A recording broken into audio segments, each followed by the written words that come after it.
Hi, my name is Andrea Rojas. I talk about free press in Sudan. This is my research question that is, does the Sudan conflict affect freedom? Well, this is the outline. The outline have all of the topics that I would like to talk about in my presentation. The context. For the start the context, I would like to start with a story of the conflict of Sudan. Start with a civil war that between 1955 to 1972.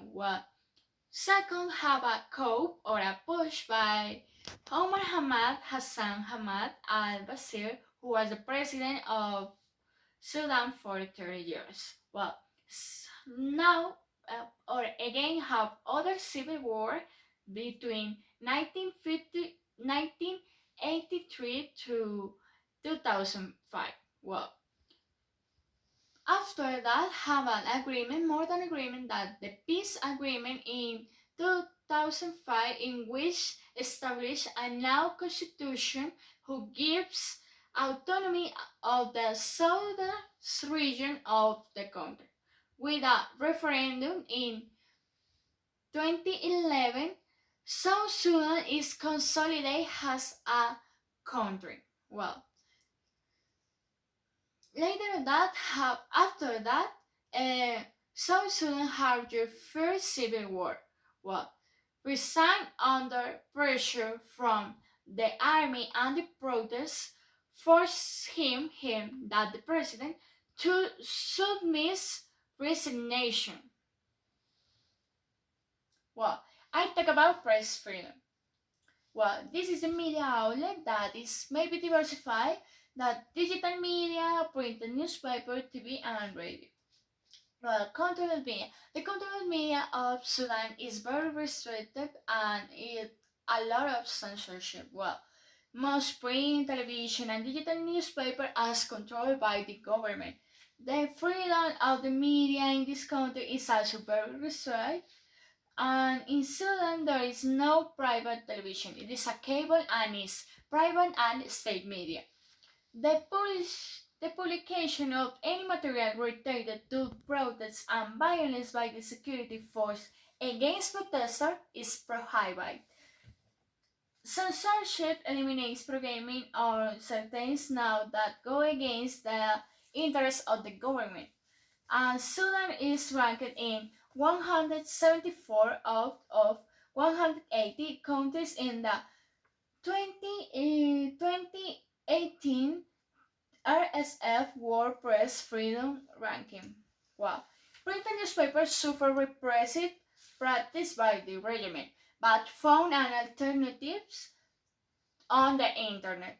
But however, authorities also attack newspapers online by blocking the websites and court order, and without a court order. Repression and restriction. If Jarida newspaper was hijacked for the ninth consecution time, and Middan for the seventh time, along with El Tayar and the Bahar. Sudan TV state owns chain, the organization Sudan National Broadcasting Corporation supervises all of the content chain.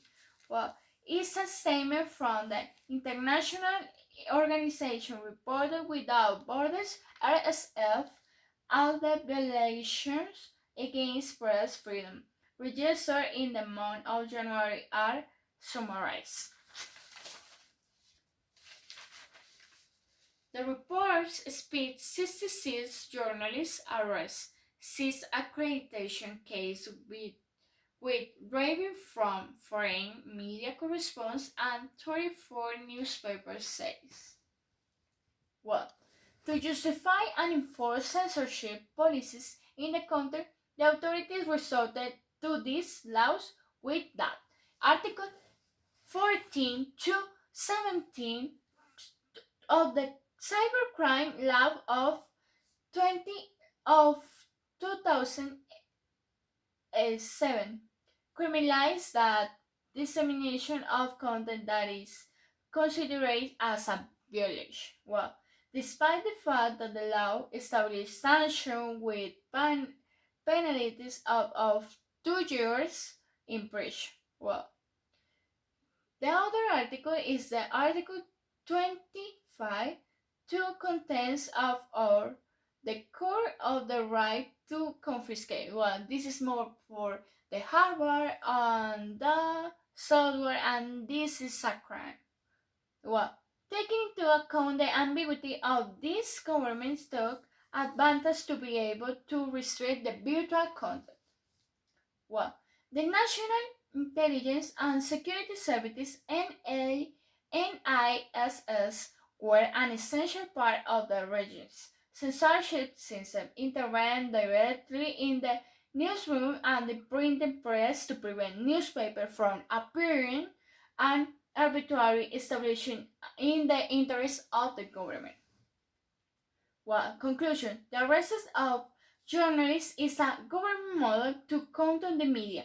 The government has agents like the NISS, Intelligence and National Security Services that provide it was a regiment system.